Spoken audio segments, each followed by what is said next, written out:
বাংলাদেশ প্রকৃতি, ঐতিহ্য আর সৌন্দর্যের এক অনন্য মেলবন্ধন। প্রতিটি জেলায় যেন এক একটি জীবন্ত গল্প, যেখানে মিশে আছে অতীতের স্মৃতি আর বর্তমানের শোভা। আজ আমরা সেই গল্পের পাতায় খুলে দেখব উত্তরবঙ্গের প্রাণকেন্দ্র নওগাঁ জেলা, যেখানে রাজকীয় ইতিহাস, প্রাচীন স্থাপত্য আর মনোরম প্রকৃতি একসাথে আপনাকে সময়ের গভীরে নিয়ে যাবে।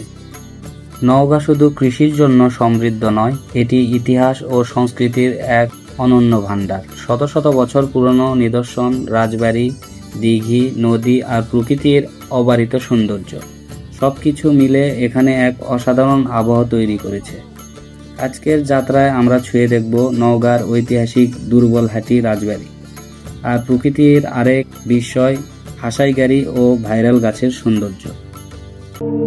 নওগাঁ শহর থেকে প্রায় 6 কিলো দূরে শান্ত পরিবেশে দাঁড়িয়ে আছে দুর্বলহাটি রাজবাড়ি, যার ইতিহাস প্রায় 250 শতাব্দী পুরনো।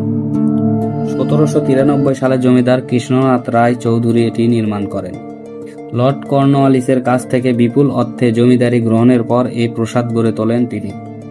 পরবর্তীতে রাজা হরনাথ রায় চৌধুরীর সময় এই রাজবাড়ির ব্যাপক উন্নয়ন ঘটে।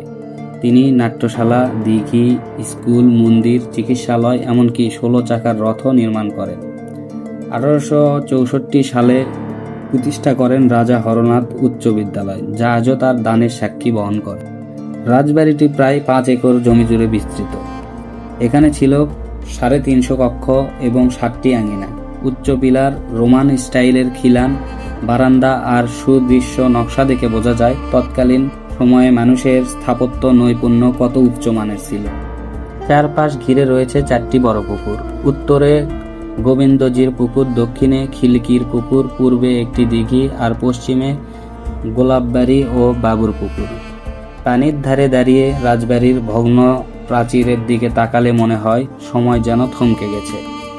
কালের বিবর্তনে অনেক কিছুই হারিয়ে গেলেও দেওয়ালের ফাঁকে ফাঁকে এখনো লুকিয়ে আছে শত শত গল্প, গৌরব, রাজকীয় অভিজাত্য আর হারিয়ে যাওয়া এক যুগের স্মৃতি। রাজবাড়ির স্মৃতিময় পথ পেরিয়ে আমরা পৌঁছাই নওগাঁর আরেক প্রাকৃতিক বিস্ময় হাসাইগাড়ি। বর্ষা এলে এখানে জলময় হয়ে ওঠে চারপাশ।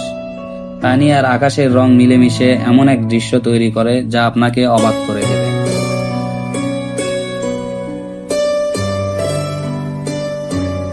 এই সময় নৌকা ভ্রমণ এখানে এক অবিস্মরণীয় অভিজ্ঞতা। ঢেউ কেটে নৌকা চলার শব্দ, বাতাসে শীতল স্পর্শ আর মাঝে মধ্যে দেখা মেলে স্থানীয় মানুষদের, সব মিলিয়ে মুহূর্তগুলো স্বপ্নময় হয়ে ওঠে। এই বিলের মধ্যে রয়েছে আরেক দর্শনীয় স্থান, ভাইরাল গাছ।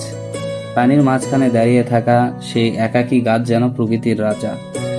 চারপাশের জলরাশি, দূরে সবুজের রেখা আর মাঝখানে সেই গাছ। দৃশ্যটা এতই মোহনীয় যে একবার দেখলে বারবার দেখতে মন চায়। নৌকা নিয়ে গাছের চারপাশে ঘুরতে ঘুরতে পানির প্রতিফলন, পাতার ফাঁক দিয়ে আসা আলো আর ঢেউয়ের মৃদু দোলা, সব মিলিয়ে এক অন্য রকমের অনুভূতি জাগে। এমন দৃশ্য দেখে আপনার মনে জেগে থাকবে বছরের পর বছর।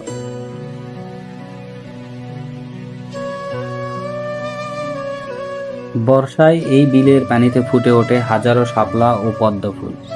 লাল, সাদা আর গোলাপি রঙের ভরে ওঠে চারপাশ, যেন পানির উপর ছড়িয়ে থাকা মুক্তোর মালা। ভোর কিংবা বিকেলের আলোয় এই দৃশ্য এতটাই মনোমুগ্ধকর যে ক্যামেরায় ধরা গেলেও চোখে দেখার সৌন্দর্য অতুলনীয়। নওগাঁ জেলার ইতিহাস, ঐতিহ্য আর প্রাকৃতিক সৌন্দর্যের এক জীবন্ত পাঠশালা।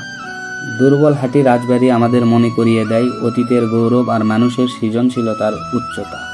হাসাইগাড়ি বিল ও ভাইরাল গাছ শেখায় প্রকৃতির সাথে মিশে থাকা মানেই শান্তি ও প্রশান্তি। যদি আপনি বাংলাদেশের সৌন্দর্যকে নতুনভাবে অনুভব করতে চান, তাহলে একবার নওগাঁ ভ্রমণ করে আসুন, যেখানে প্রতিটি মুহূর্ত ইতিহাসের কথা আর প্রকৃতি আপনাকে তার সবচাইতে সুন্দর রূপ উপহার দেয়। যদি ভিডিওটি ভালো লাগে তবে অনুরোধ, ভালোবাসার হাত বাড়িয়ে দিন। আপনার একটি লাইক, একটি কমেন্ট, একটি শেয়ার শুধু সংখ্যায় যোগ হবে না, এটি হবে আমাদের দেশের ঐতিহ্যকে বাঁচিয়ে রাখার শক্তি। আপনার অংশগ্রহণে আরও অনেক মানুষ আমাদের দেশের সৌন্দর্য দেখবে, জানবে এবং ভালোবাসবে। আসুন একসাথে আমরা বাংলাদেশের গল্প পৃথিবীর কোণে কোণে ছড়িয়ে দিই।